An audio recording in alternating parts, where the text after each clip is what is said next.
Bien donc, chers apprenants, bonjour à tout le monde. Vous faites bien de connecter ou d'être connecté à cette super plateforme pour recevoir, n'est-ce pas, vos différents cours, voilà, et pour vous servir. Je suis là encore aujourd'hui en orthographe, n'est-ce pas, à propos de nos confusions homophoniques et que nous avons définies comme étant, n'est-ce pas, où nous sommes partis de la remarque que la prononciation de certains mots, n'est-ce pas, entraîne parfois la confusion. Voilà. Et ils sont généralement des homophones, si bien qu'on parle de confusion homophonique, voilà, parfois. Donc, après en avoir découvert auparavant, aujourd'hui, nous nous focalisons ou nous allons nous intéresser à deux mots assez fréquents en orthographe dont la mauvaise écriture coûte cher la plupart du temps dans vos dictées. Il s'agit, n'est-ce pas, en trois, c'est-à-dire au titre de notre troisième série d'homophones, trois, vous voyez, peu et peu. Voilà. Vous avez parfois peu et peu prononcés à l'oral, précisément dans un contexte de dictée comme ça. Comment on fait pour pouvoir employer correctement peu, le premier là, ou bien le deuxième? Désormais, je crois qu'il ne faut plus paniquer à propos de cela. Vous allez ajouter à ce que vous savez que le premier peu. D'accord? Je l'écris ainsi.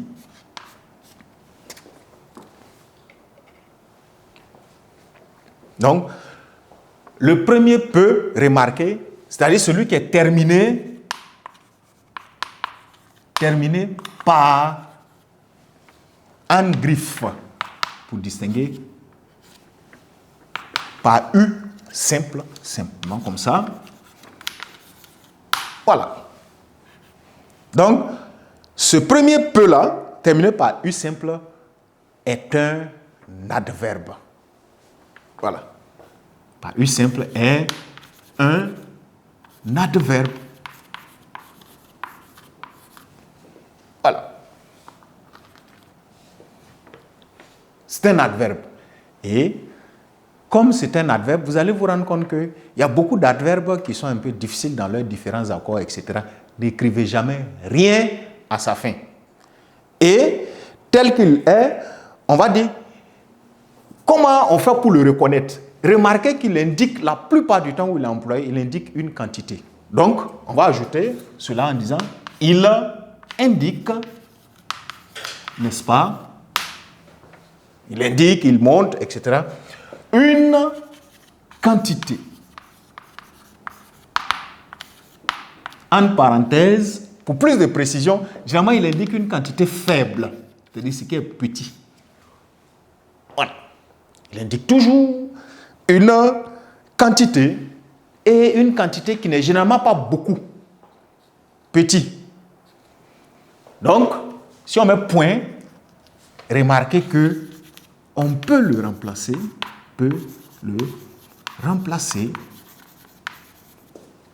par, je vais l'écrire à la ligne, on peut le remplacer, et cette fois en rouge,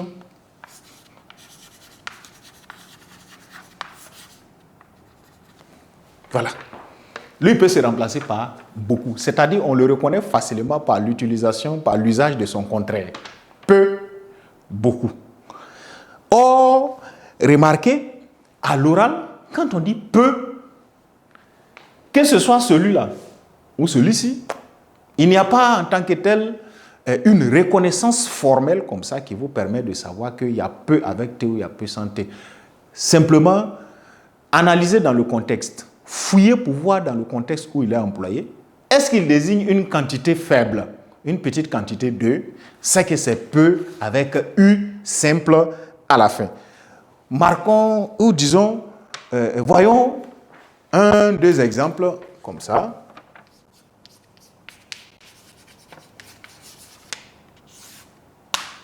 Exemple. Je vous donne une phrase telle que « Je mange peu le soir ». Voilà. Je mange peu le soir. Peu mal écrit vous envoie immédiatement dans le décor. Ou je demande un peu d'eau. Ou, d'accord. Donc, en exemple, comme il y en a plusieurs, je vais mettre S. Exemple, mettez, je mange peu le soir. Remplacé par beaucoup, comme c'est indiqué dans la phrase. Vous pouvez avoir, je mange beaucoup le soir. Vous voyez. Ou, autrement dit, dans le vrai sens de la phrase, celui qui dit je mange peu le soir, peut-être je ne mange pas beaucoup le soir. Vous voyez. Dans une autre phrase, vous avez je demande un peu d'eau. Dans je demande un peu d'eau, en allant avec le même principe, est-ce que je demande beaucoup d'eau quand je demande un peu d'eau? Donc, vous voyez qu'ici, il y a une question de quantité. Donc, dès qu'il y a une question de quantité, on applique systématiquement, voilà, ce que la règle vous demande, c'est-à-dire d'écrire peu, en ce moment terminé par un U simple, d'accord? Et dans une phrase telle que peu d'élèves sont venus à la kermesse. Peu d'élèves sont venus à la kermesse. Vous voyez, dans cette phrase, ça veut dire, alors, il n'y a pas eu beaucoup de présents à la kermesse. Ou peu d'élèves étaient absents à la kermesse. Vous voyez qu'il y avait beaucoup d'élèves présents alors à la kermesse. Donc, quand on peut remplacer peu par beaucoup, on est dans une idée de quantité. Et lorsqu'on est dans une idée de quantité, c'est que peu s'écrit avec U simple à la fin et il est en ce moment où il appartient en ce moment à la classe des adverbes. Si cela est compris, voyons le deuxième peu.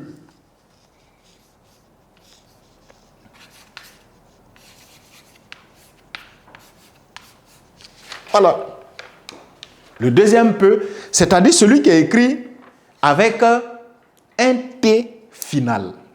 Mais, ajouté à la règle, peu ou parfois, je vais changer de couleur cette fois, parce qu'il peut devenir autrement, mais il ne faut pas paniquer.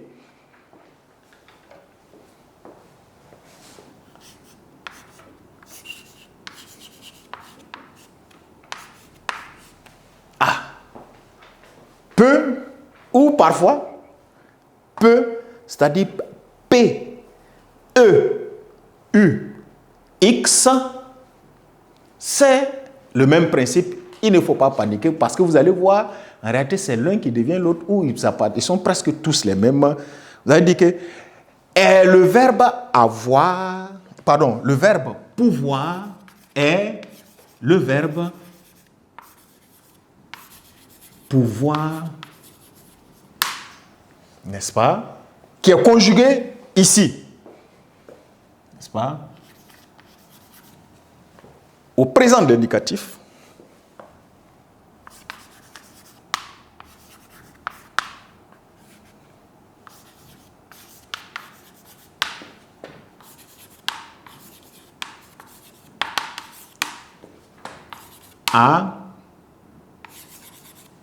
À la, je mets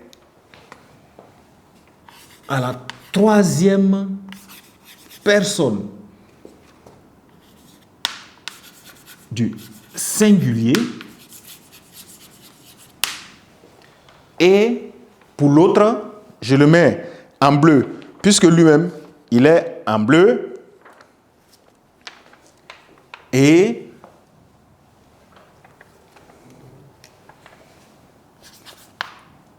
à la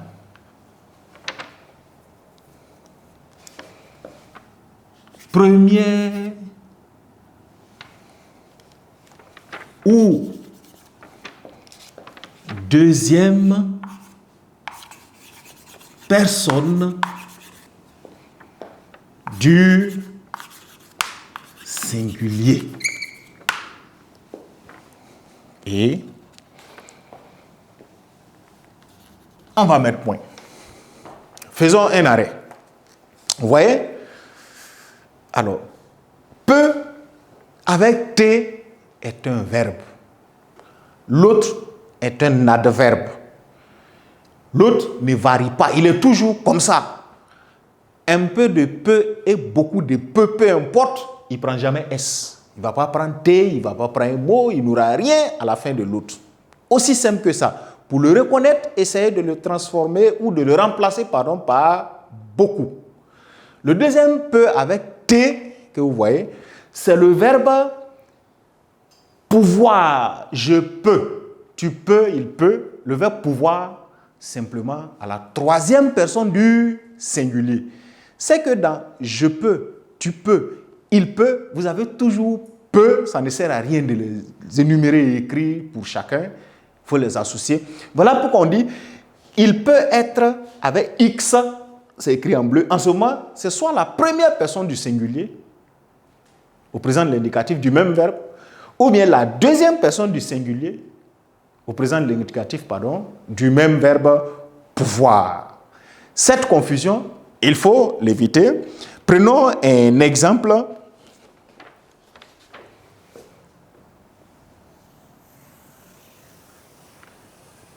Voilà, comme ça. C'est ça. Et je vais mettre exemple.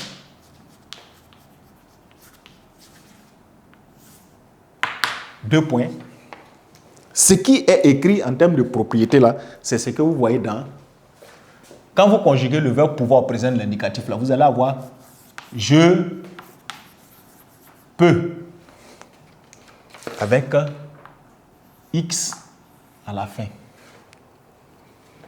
Virgule.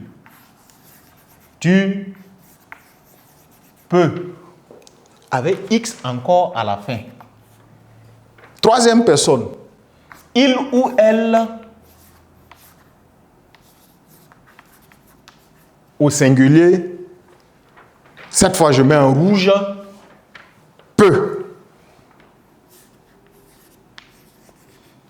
La terminaison.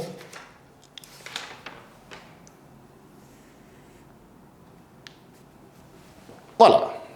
Donc, vous comprenez le principe? Vous voyez?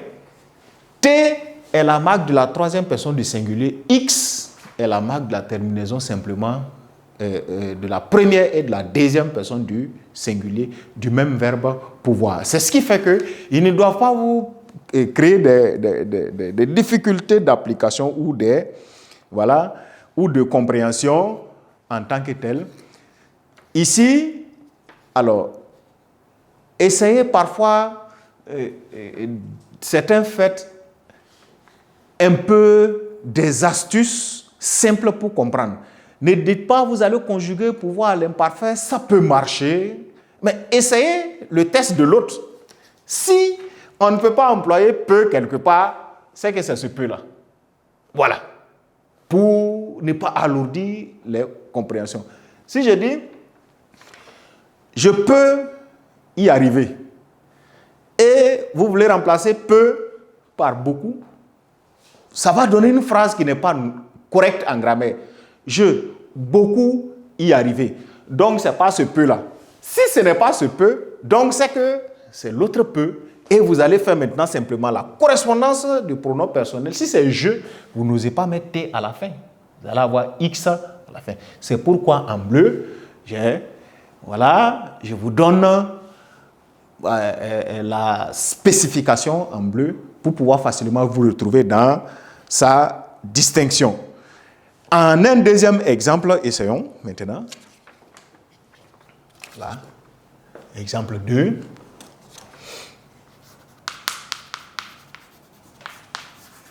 Cette fois, je vous donne une phrase.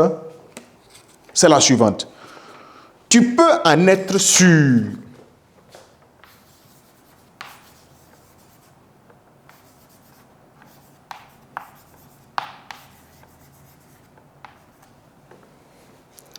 Virgule. Le devoir prochain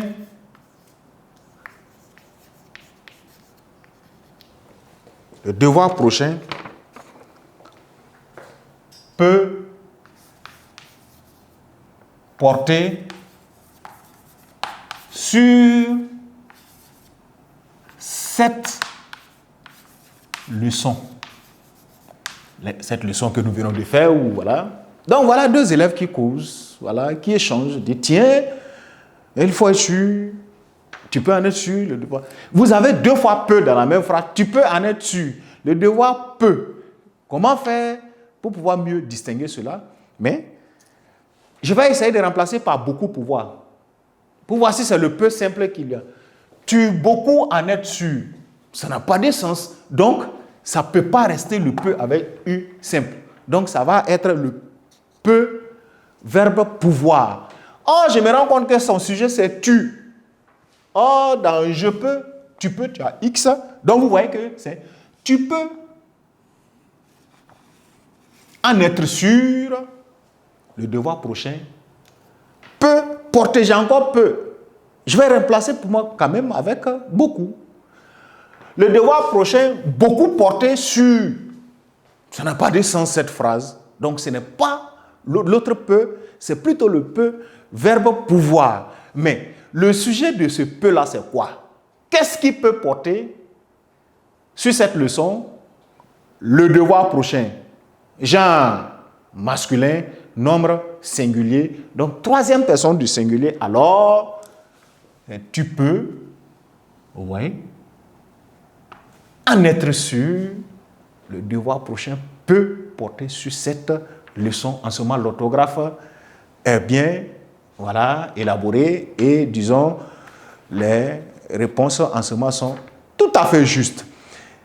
D'accord? Maintenant, dans un exercice bien élaboré, nous allons avoir des situations d'emploi de peu, n'est-ce pas? Et pour vérifier si on a très bien compris, n'est-ce pas, la nuance qui existe entre peu, sans T ou rien à la fin, et peu avec T ou ces différentes variantes à la fin. Donc, je vous propose maintenant l'exercice d'application.